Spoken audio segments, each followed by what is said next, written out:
Tropic community. Welcome to this week's Tropic News Online. Just for this week, I have Gabi Plumm here talking to me about pickleball. Hi Gabi. Hi Sari, thanks so much for inviting me. That's really cool. 4 Eddy Bay lifesavers were recognised for their excellence. These 4 people were everyday heroes from the Eddy Bay Surf Lifesaving Club, and they have been recognised for their dedicated service and excellence at the North Queensland Branch Surf Lifesaving Queensland Awards. So Shanae Sydney was named Volunteer of the Year. He held the position of Vice Patrol Captain, Age Manager, Surf Boat Captain during the 2019-2020 season, and will hold these roles for the 2020 to 2021 season.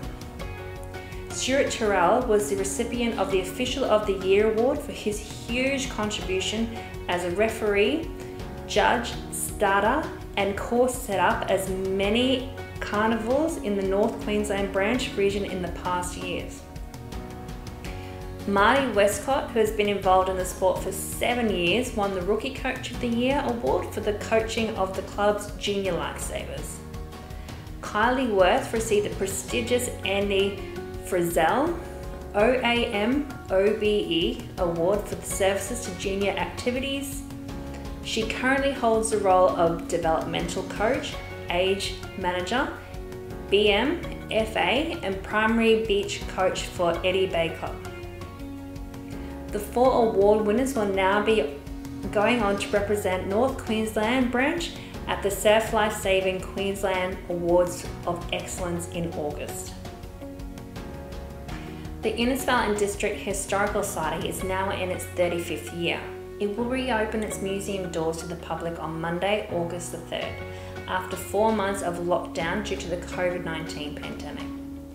Recently, the museum received archives from Curramone Beach Progress Association from 1958 to 1982, and there's lots of artefacts, memorabilia and displays from the early days of the northern end of Johnson Shire.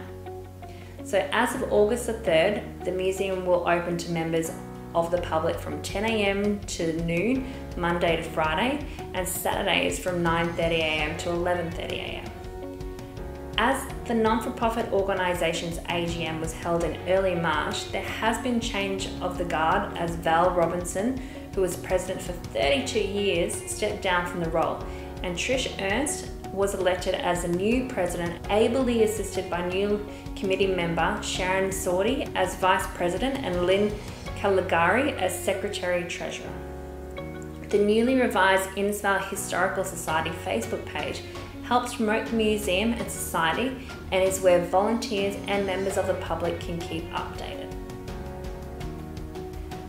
The Mirrawee Post Office has been named Australia's Post 2019-2020 Network and Regional Winner, following an earlier decision by Australia Post to cancel the annual awards made to licensed post officials across Australia. We were thrilled when Executive General Manager Nicole Sherfield contacted us with the good news, said Mirrawee licensee Brian Walker. Mena Creek finished 2nd and Cooktown 3rd in the Far North Network category. Australia Post outlets and workers have never seen anything like the volume of parcels as a result of the increased online shopping brought on by the pandemic. So welcome Gabi Plumm. Gabi Plumm has been bringing pickleball to our region. Is that something that you're passionate about? Oh, pickleball. Pickleball is something that I've been working on now for about 5 years. I brought it to this country 5 years ago, and only in the last, not even 3 months, I think, have I taken it to Cardwell and started it there. And it is going ballistic, absolutely ballistic.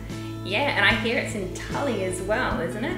It's in Tully. The people who have started it in Tully, I was able to teach them about 2 years ago in Cairns when I started it there.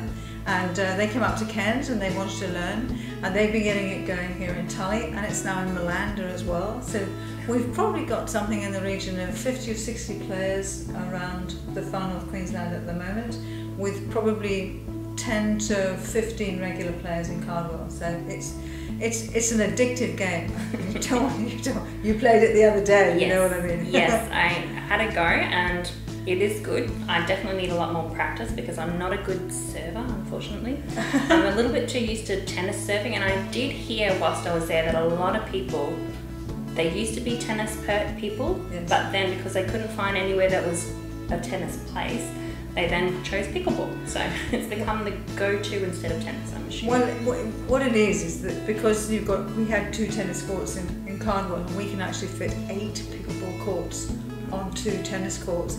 And what has happened around the world is that it's become the sport to go to for older people. Mm-hmm. Many people who played tennis in their youth have got problems with shoulders, maybe elbows, and so they can't serve overarm anymore. And pickleball is all underarm, unless you do a smash, which occasionally one can do. But largely it's all underarm, so serving is underarm. And so people from many, many different ages have come to do that. My youngest son, who is one of the top pickleball coaches in the world now, he was a professional tennis coach. Both of my sons are professional athletes and tennis coaches, but the youngest one said he discovered very quickly that it was much easier to teach people how to play pickleball than it is to teach people how to play tennis. And he just switched. And that was about 6 years ago now, and he's been playing pickleball professionally now for quite some time. Wow. So what different groups or associations are involved? Are there any associations that are connected to pickleball in Cardwell? No, there's just the Cardwell and District Pickleball Club, which was, I think, incorporated about 2-3 weeks ago, not more than that. We started playing at the end of April, and it has become increasingly popular with people coming in. So the associated incorporations would be the National Corporation, which is the Pickleball Association of Australia, and then the Queensland Pickleball Association of Queensland. And we are allied and affiliated with both of those. So it's getting bigger. It's like a runaway train. It really is. It just, people pick it up and they just love it, and they just come back and back and back and back. And getting better is something that happens the more you play. Yeah. There is coaching available, and I'm a level 1 instructor, so I can actually, I'm certified, completely certified, certified to teach people. And I just want to get people going and learning the right way to start with. If they learn the right way to start with, they don't get into bad habits, and they don't necessarily think that it's just a bashing the ball from the baseline game. It's much more subtle and much more strategic and technically involved. I do remember that I had to be soft when I was close to, what is that little... It's called the kitchen. The kitchen? The kitchen. In the kitchen, you've got to be gentle in the kitchen. You've got to be gentle in the kitchen. Well, it is, imagine, you know. Yeah. So, yes, they have an area on the court. The court is about the size of a badminton court. Yeah. But the one line is slightly different than a badminton court, is the one called the no volley zone line. And it's called the no volley zone for a good reason. You are not allowed to volley inside that area. Yeah. And we call it the kitchen, or the kitchen line. So if you're standing in there, you're not allowed to volley from there. But you can do this thing called dinking, which you learned how to do. This little shot over the net. Yeah, which when you get it nicely and it just goes over, it's a point. Exactly. And it goes plop, and it bounces there. And people learn. But you've got to be careful, because if you hit just a little bit too soft, it will hit back off the top of the net and come back to your side. Oh, yes, it does. Which is very depressing. But it's... I'm pretty sure I lost a shot like that, if I remember correctly. Well, I wish I had $1 for everyone that I had lost like that. It's the joy of the game is that it's not really to be taken too seriously. We're not here for, we're not fighting for cattle stations, so we're not doing anything like that. We're just out there to have fun. But my task as the president of the Cardwell and Pickleball District Club is, and as the coach, is to get people playing properly. Once they've learned the basics, then they can get out there and they can play with anybody. The joy is, my oldest player is 85. Wow. My youngest player at the moment is 55, but I have people who have registered for the upcoming pickleball, alien pickleball come and try and play day on August the 8th, and I've got children coming in there as well, the under 16s, who must have a parent with them, by the way. Because we don't have blue cards yet, and so they must have a guardian or a parent with them. But so there'll be kids coming in from the schools. There'll be all sorts of people coming to join in with pickleball, and that means that a grandfather can play with the grandson on the same level. It's a really family game, so that is just the best fun. I actually have heard from members of the community that their kids have been saying, "When's pickleball? When's pickleball? I'm coming." Yes, exactly. Well, we started. I've been flat out with this come and try and play day, but I haven't had a chance to fully organise the logo competition, which I'm hoping to do with the schools. So I've invited the Cardwell School, the Kennedy School and Murray Upper School to take part in this design us a logo, because I've just got to cobble together one at the moment. It's just something I did from Canva. So I'm hoping that we'll get this little logo competition, which will get some of the children interested in playing. I've already had Tom Ferguson, who's the PE teacher at Cardwell. He's come and played with us on a Saturday, and he loved it. He just thought it was the best fun. And then he took a bunch of paddles and balls and went with the kids there, the sort of, I think, year 5 and 6 or 4 and 6 or something, to play. And they had great fun. So I'm hoping we'll get some of those, and we'll start a different sort of league, a junior sort of league. Have you been receiving donations for the different equipment? Not such donations, but grants. Yep. The Cardwell Care, which is the Rockingham Aged Care Centre, and done by the Churches of Christ. They have very kindly given us some money to help us with equipment, and that is presently being spent. I've got more equipment coming up this week or next week, so that we will have full 4 courts, full proper pickleball courts with proper pickleball nets. So we actually have 5 pickleball courts in total on the 2 tennis courts. So that's great. So that actually is really good to have that kind of community support. Yes, it is really. We have had conversations with Bendigo Bank, and we will be talking to them again about something else when we decide what it is that we need.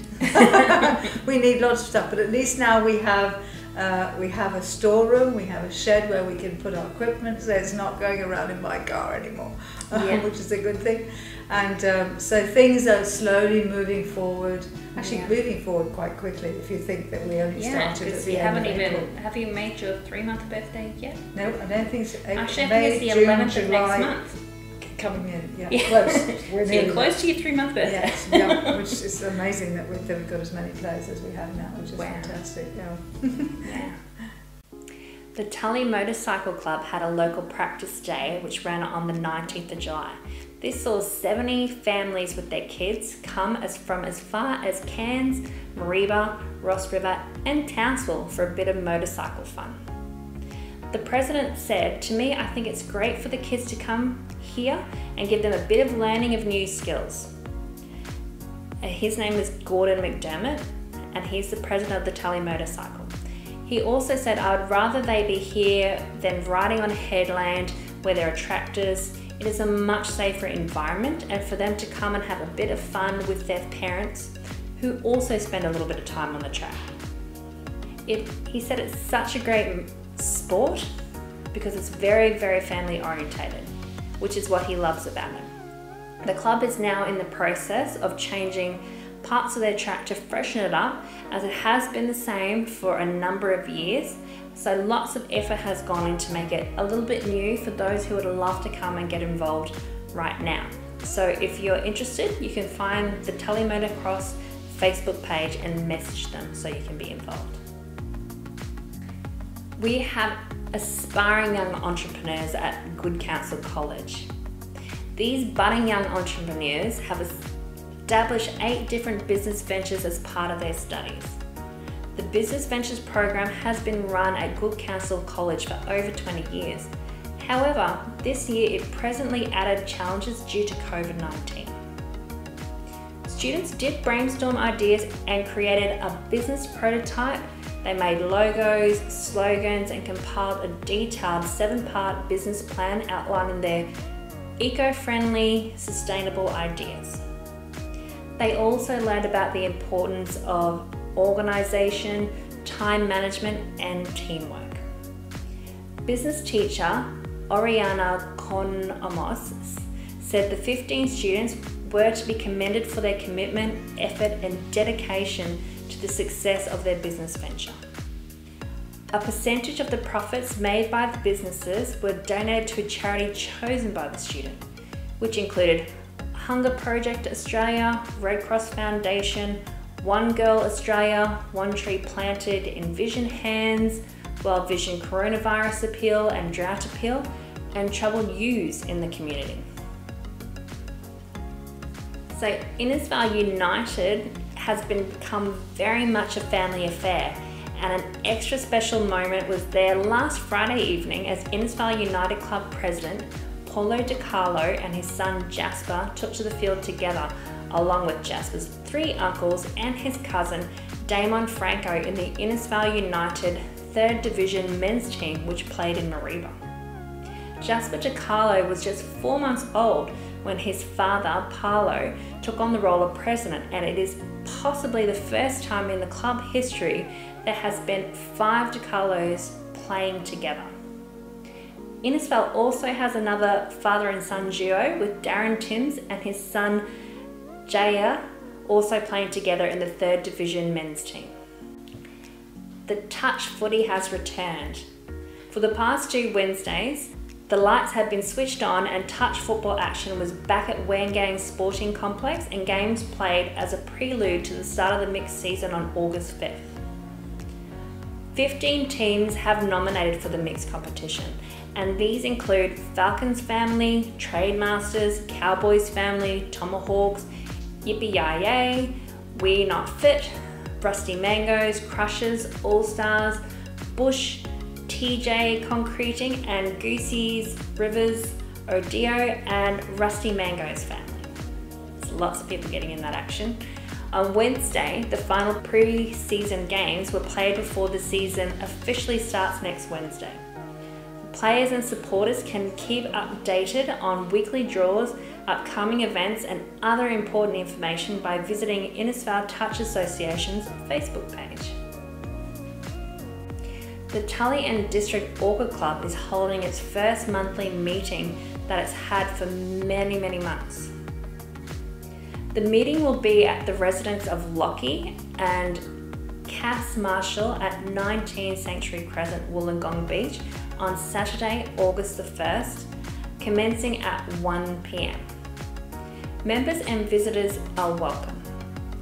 There will be an entry fee as normal, and there will be an orchid demonstration, but there won't be a raffle. One lucky person will take home a small orchid plant. Afternoon tea will be provided by the club. Anyone attending is asked not to bring a plate due to the present COVID-19 restrictions. Thank you for listening to another session of Wet Tropic News Online, and thank you, Gabi Plumm, for coming and talking with us. Thank you, it's my pleasure. See you on court.